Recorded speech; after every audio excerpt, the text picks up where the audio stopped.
Observation is a given. With sensor and platform innovation and advances in elite technologies, Earth observation is becoming easier, cost-effective, and more reliable. This has enabled improved and near real-time observation of the dynamically changing planet. So the topic of today's panel discussion in Industry Upbeat is Earth observation from space to surface.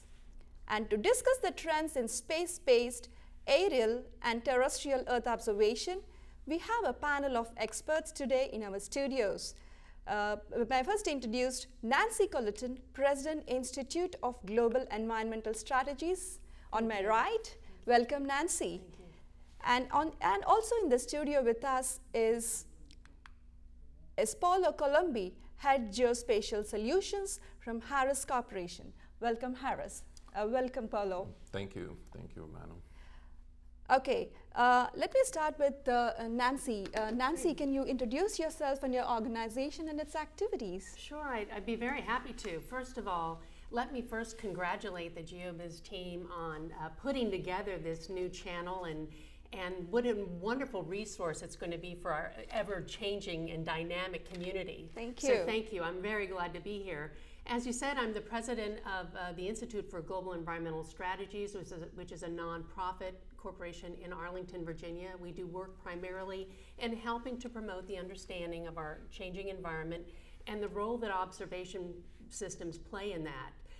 We do a tremendous amount of work in the area of earth science education. And in addition, I lead the Alliance for Earth Observations, and that, again, is where we help to elevate the importance of these systems to not only better understanding our environment, but their critical impact on the economy and also areas such as national security. Okay. Paulo, welcome to GeoBiz Live. You have recently moved to Harris Corporation and you have had a very long expertise and experience working with us, Earth observation industry. Would you mind sharing a brief about your organization? Sure, thank you, Banu. Thank you for the introduction. I'm taking care of international sales for the geospatial solutions segment of Harris. Harris is a large company. Now, more recently, we acquired, in fact, it was closed a couple of weeks ago, the acquisition of Excelis. That positioned us uniquely, in particular in geospatial, but not only geospatial. So I'm very happy to be here, and again, I join Nancy in congratulating you for the great preparation and this great opportunity to share ideas, thoughts, and trends. Okay, great. Thank you. Nancy, I would like to ask first with you, the need and the relevance for Earth observation is constantly changing as the planet is dynamically changing. What, according to you, how is this the need and relevance of Earth observation changing? Oh, it's changing very drastically, and I think given the urgency of climate change, we're seeing, we need better information than we have ever had before. We need it faster. We need it directed at more sectors. And so I think that we're living in a time that, we're seeing great innovations because we're being challenged to provide more and better information. For example, as we were talking before the program started, I think it is just amazing how we're attracting so many entrepreneurs to the Earth observation sector. You're seeing new companies all the time, whether it be in land imaging or in the weather sector, because of the growing needs and because of the foresight of these entrepreneurs that better understand that we're going to need improved water information, improved and more precise weather information. And so I think that we're enjoying a time of great innovation, but the challenges are great. And that's causing a lot of change in the community and also in how the government does business, the government's role, and I think we'll probably talk about a little bit more about that later. Okay. Paulo, what is your experience? What do you think is the changing need of Earth observation in the current scenario? Yes. I think that the predominant theme will continue to be, providing tools to better manage the Earth. Mm-hmm. And the resources of the Earth that are under depletion, sometimes abuse, and certainly they are more and more scarce. This is combined with an evolution in technology that allow a colossal amount of information to be gathered, and so the challenge is to kind of corral that information to select relevant information for the users. More and more we see how geolocation information is pertinent to any field of human activities. Just think about a smartphone and how the smartphone is totally dependent on geographical information. And then if you go in the website, on the web, you go and maybe you go to Yahoo or Google, and you will find yourself at all the headings of Google for a search. All of them has a geographical connotation. You think about map anyone, or direction images anyone, and flights, news are all related to location. So that gives more and more importance to our sector. And again, the challenge, I think the next challenge is clearly to be able to catalog, inventory, and distribute the relevant information to different users. Okay. Yes, so we are very much in sync that Earth observation is more and more important to the lives today. Paulo, can you tell us how the space-based Earth observation is changing? What are the trends in this space, in this domain? Yes, I think with the technology, since the technology allows that, we're going to see more and more miniaturization of technology. That means that what may appear a dream today of pico satellite as opposed to nanosatellites will come to us much faster than what we could have thought. And in addition, of course, there are new applications, and some of the applications are such as video application, video streaming from space, maybe even ahead of their times in terms of being ready, or the users being ready for them. I mean, the applications, the technology is ready, but it doesn't look necessarily like the users are ready or the applications are ready for those excellent tools.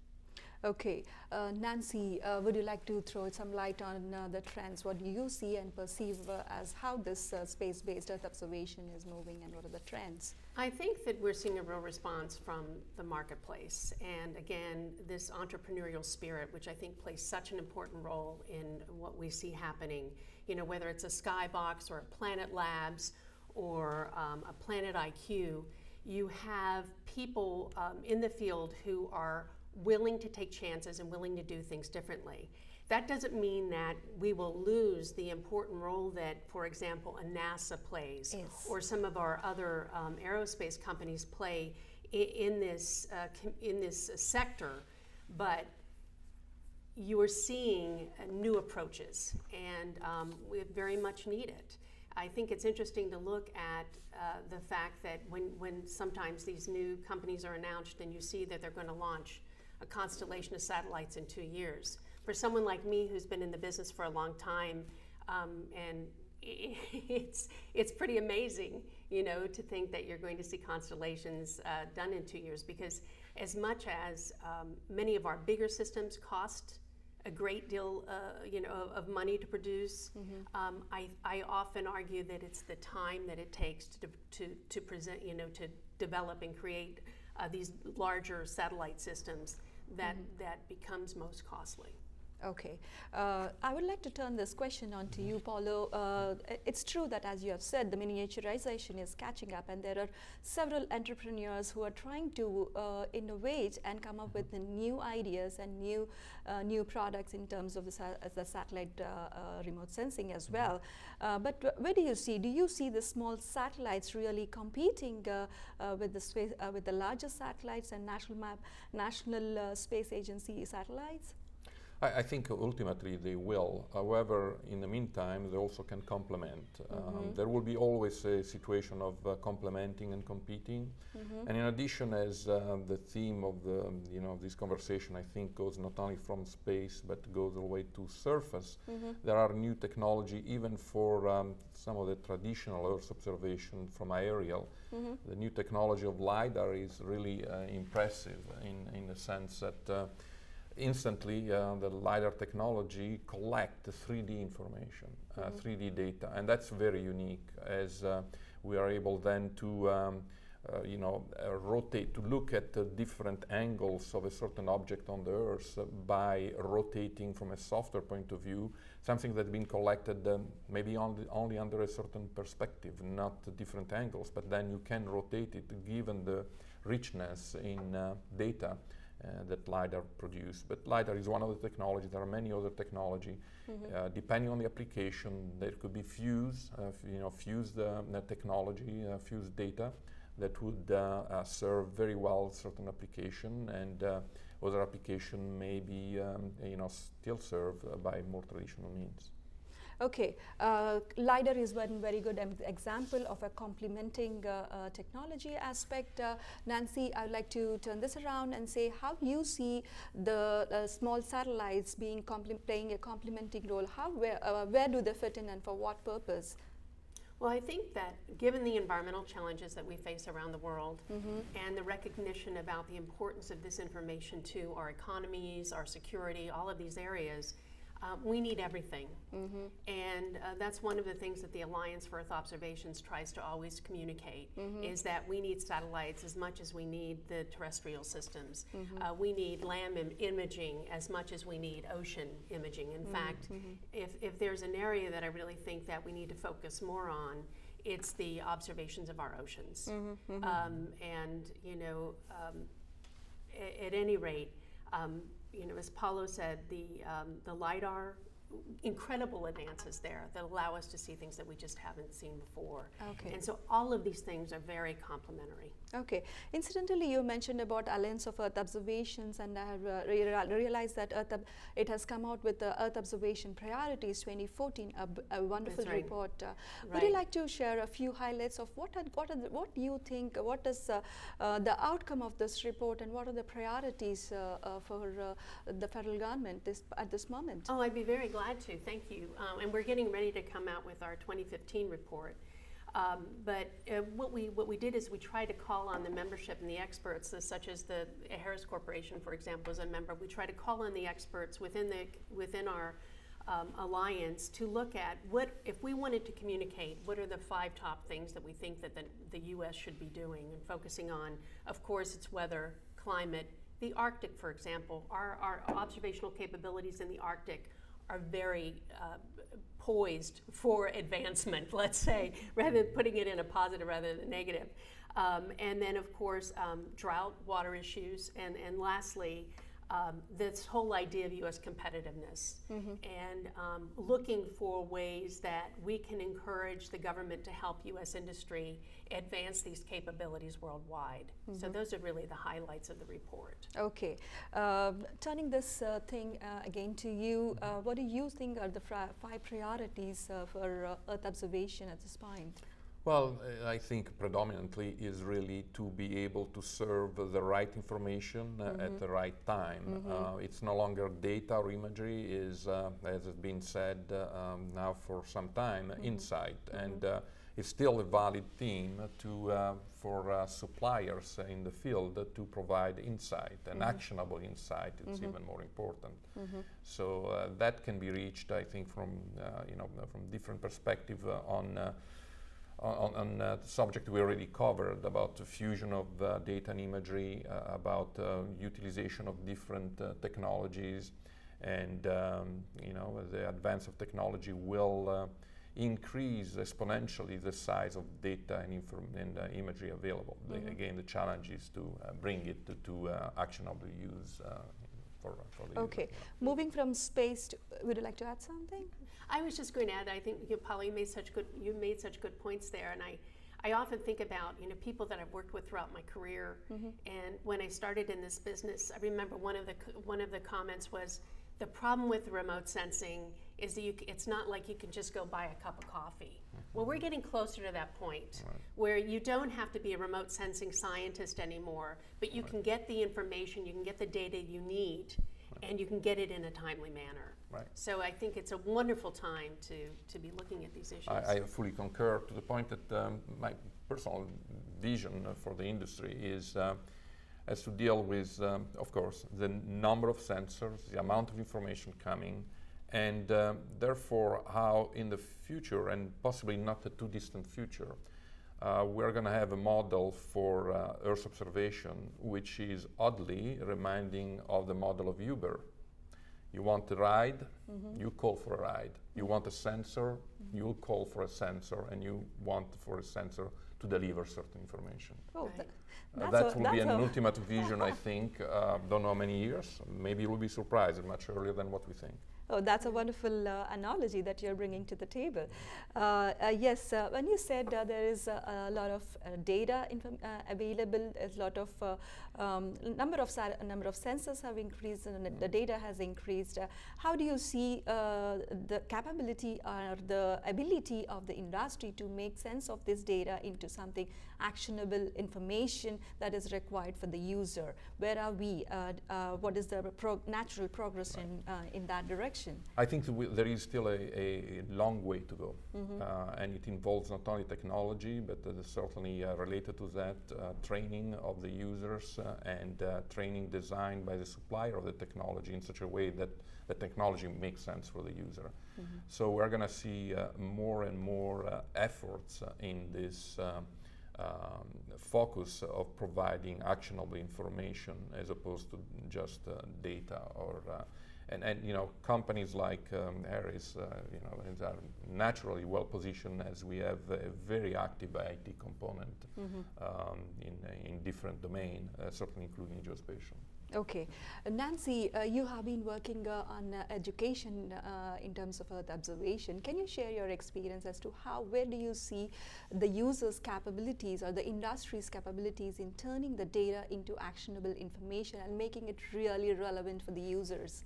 Oh, I think it's so accessible now. It's so, you know, and NASA has done an incredible job, as has NOAA and USGS, in having tools and products available that make education just a totally different, experience. As I was just saying earlier, one of the things that we've been looking at recently is, looking at camps from space and comparing a digital globe image with a Landsat image, and giving people perspective on their planet, and which is why this technology is so unique. But with education, it's very important to give the experience of working with the data and making sure that when you have information or imagery, that it's relevant to the person. Yes. It's no different than what you would do for a business sector or a business person. It has to be relevant. Okay, so relevant data and relevant information is the buzzword, is the need of the users. How do you see the users' needs evolving in the current circumstances? Well, I think that refers probably to the fact that it is my view that each industry, each segment of activities will be more and more involved and benefiting from Earth observation. Earth observation started really predominantly many years ago on uniquely military and intelligence applications. Then we had the advent, not necessarily just after that, but after a few years we had the advent of the internet, and how companies like Microsoft, Yahoo, Google have been instrumental in bringing geospatial information to the consumer. So from an end of the spectrum of reserved information for military and intelligence, to the other end of the spectrum, which is consumer, having everyone access to geospatial information, then you see the development of specific verticals for each one of the field of activities. Oil and gas, then mining, even insurance, then city planning, civil engineering, forestry, agriculture, all the different fields are now more and more in demand of geospatial information. And that already developed a series of vertical industry of companies adding values to the data and to the imagery, to the geospatial information.